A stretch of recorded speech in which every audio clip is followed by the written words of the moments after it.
Şimdi var kımızma kımıranda sokuda düşüp oturasınlar mı diyeyim de.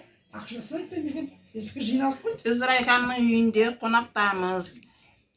Немере kızı kinoga түскен aktrisa. Да. Немересі Kristin Bey. Kristin Kristin ikinci екінші orun орын algan. алды. Құтты болсын. Рахмет. Райхан мен Нағызханның қуанышын бөліскелі келіп отырмыз. Рахмет.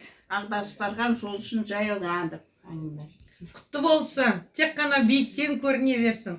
Қызыл дорожканың үстінен жүре берсін. Знаменитная актриса болсын. Халыққа деген енді құда қаласа Қазақстанның атын шулатып, дүниежүзілік мировой неде көрейік, кинода көрейік. Amin. Атасымен әжесін қуантып жүре берсін. Рахмет, рахмет. Ортақтаспыз. Құтты болсын, туыс қуаныштарың болсын. Бізді әрқашан өстіп, дастарханда жайып, қуанышыңды шақырады. Бүгін барап